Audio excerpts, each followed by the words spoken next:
Platforma Yekîtiya Jinên Kurd li Amedê bi münasebeta salvegera damezrandina sala duyê civînekî darxist. Ji 21 bajaran bi dehan jin li Amedê civiyan û sermijara ji bo Yekîtiya Gelê Kurd rol û misyona jinan gotûbêj kirin. Platform di 23 Kanûna 2017 de bi sed delegeyan ava bibû. Şehrekî hebe devletekî dikarê. Yekîtiya devletekî hebe dinya dikarê. İnşallah ev Yekîtiya Jinê Kurd jî bide vesîleya Yekîtiya Gelê Kurd, Yekîtiya Miletê Kurd. Rêvebira semînerê jî aktivîsta têja Ayşe Gökkan bû.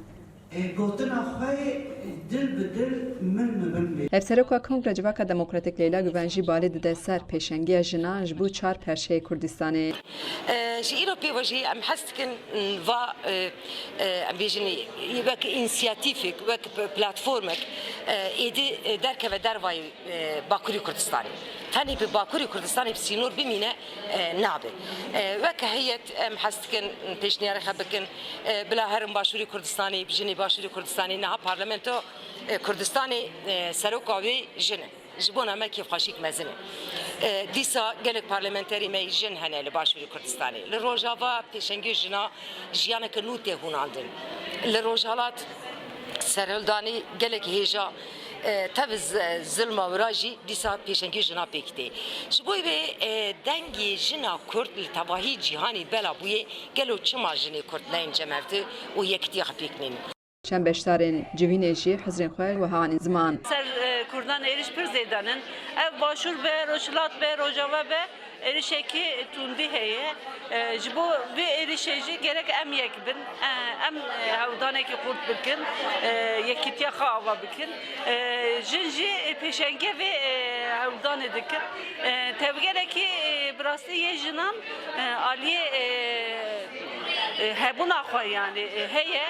Ev roj bo min gelekî mihîm e girîng e ji ber ku jina Kurd di civakê de rola xwe bilîze gelek ew ê serkeftî be. Derfeta jina Kurd hebe dikare pêşengeha jinê cîhanê bike.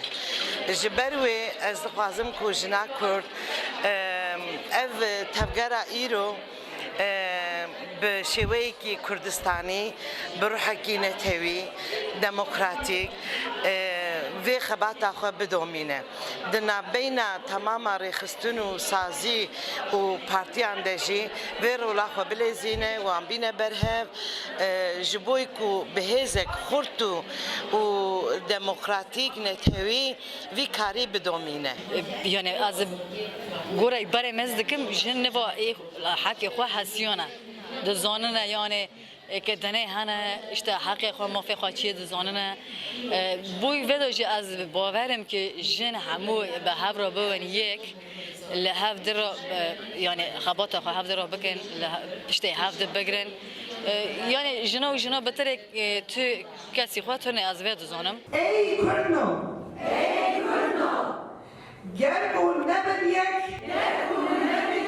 Hone biçin yek biyek. Encamnameya duyemîn a konferansa Platforma Yekîtiya Jinên Kurd roja sêşemê eşkere dibe. Xecican Farqîn, Deng Amerîka, Amed.